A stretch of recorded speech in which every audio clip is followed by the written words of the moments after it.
Be converting it into the surgery. There is a side cutter foot that you will cut and use an overcasting stitch, but it's not going to look like a serge seam. They're like, oh, but it doesn't look like them.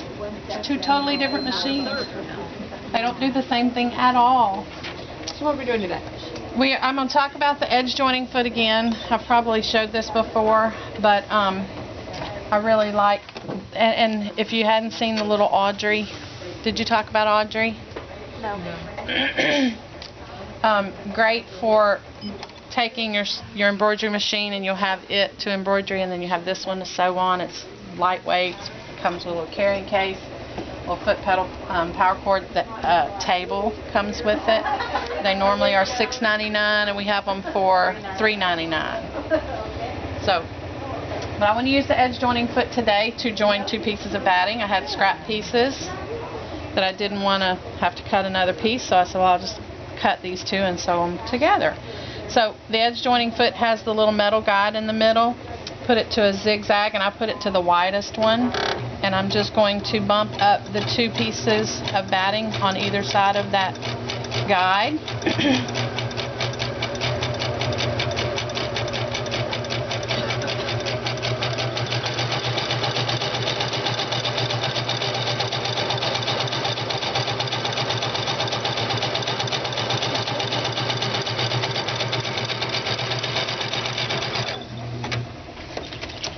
And I now have one piece with the zigzag. Good strong bind. Okay. Now we're going to talk Stabilizer too. Yes. Yes, when you have scraps of stabilizer, you can do that. Zigzag them together. With that blade, and a lot of y'all probably have that foot, it's easy to butt those two fabrics up with that blade in the center. It's here. I don't know if there's, I don't know. Some of them, it probably came with the Elissimo. It doesn't come with this one. No, they're $12.99. They have a little metal guide in the middle. And you can butt up two pieces of, I don't know if you can see it right there. There's, you can butt two pieces of lace. You can butt up two pieces of fabric. Anything you want to join two edges, it's edge joining. Can you use it for sticking? Stitch in the ditch. Yes. Yes, yes. And now we're going to use the twin needle.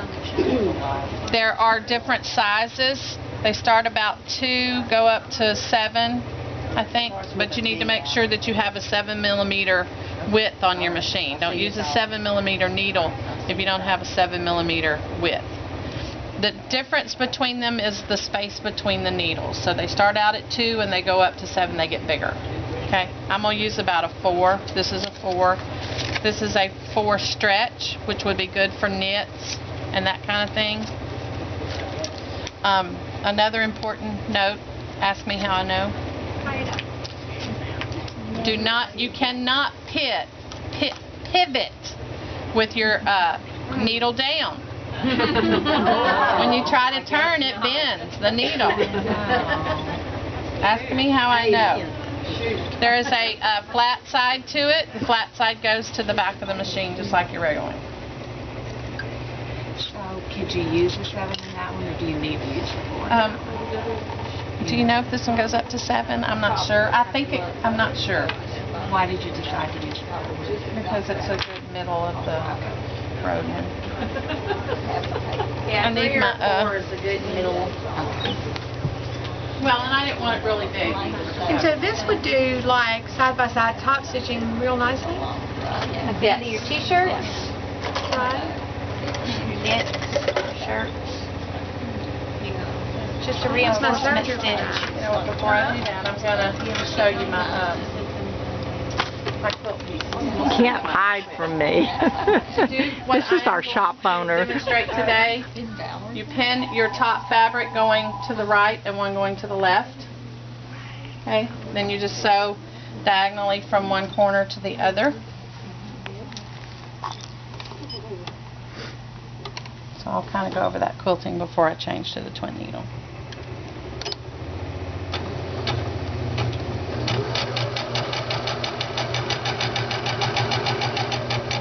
can chain piece them.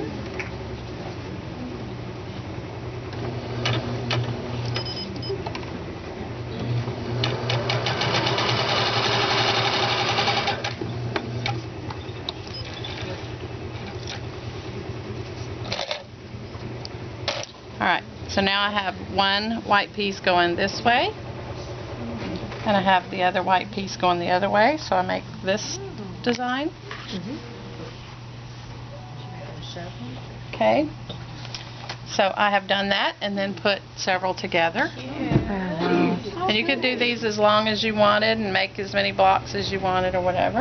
Okay, now we're going to go to the twin needle.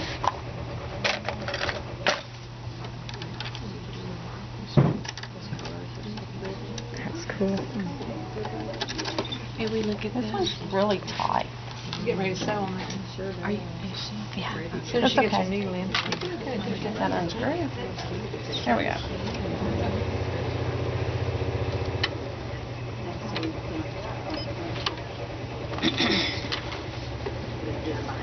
You have to keep everything out of the way.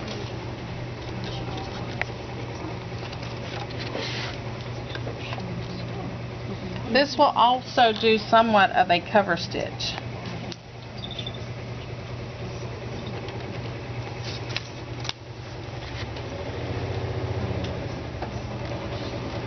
Okay.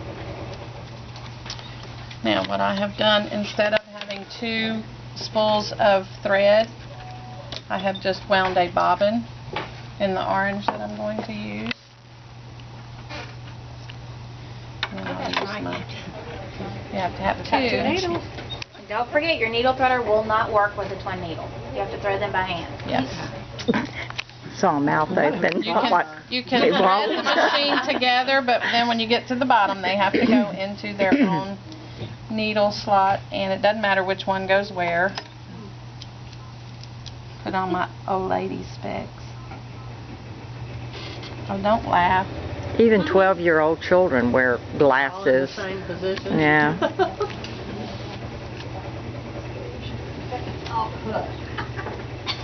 So will my little serger needle threader work on these needles? Yes. Audrey doesn't let you know when you run out of thread in the Bible. No. So when No. you're sewing quilt blocks, chaining them, it's spoiled. It might help to check as the chain goes out on the other side. Okay, so what I'm going to do is take my backing, and then take my batting, Or 4, 3 or 4. Oh my. Note to self, pay attention. and then my top. Okay. Face up, huh? Yep.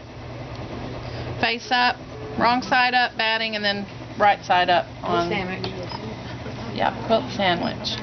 Now I want to guide my seam to where it goes right between the needles, and there should be a little line on your foot. Oh my goodness, Get you a twin needle too. We'll sew one already, huh? That's not what I'm using right now, but get you a twin needle. We are on just a regular foot. With the edge joining foot, you put the blade in the center of the stitch. She's saying put the seam in the center, the 2 needles are going on either side. And don't pivot. Yeah, We have a Yeah, habit do not pivoting. pivot.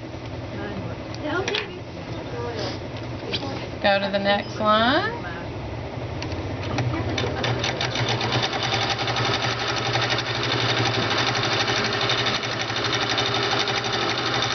Okay, so you see where we're going with that.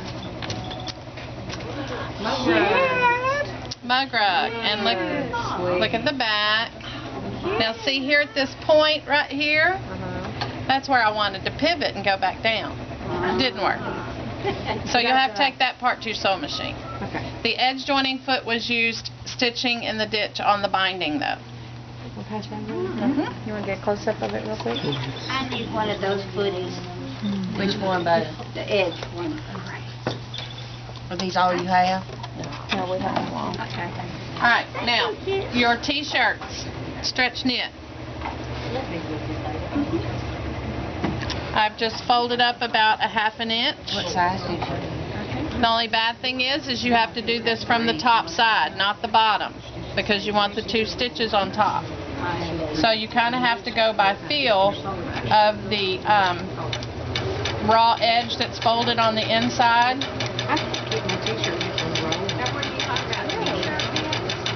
T-shirt knit. Yeah, hem and t-shirt. Your serger will do this if you have the cover stitch function.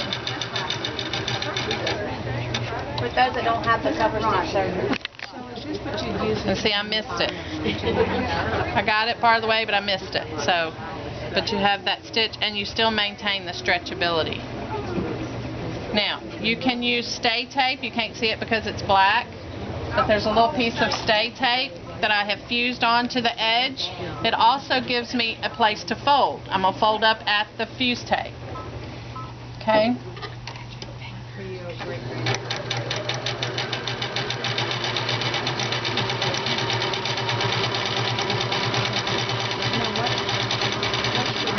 You would do it on the right side rather than Because it's going to look like this on the other side. Oh, okay. You want the...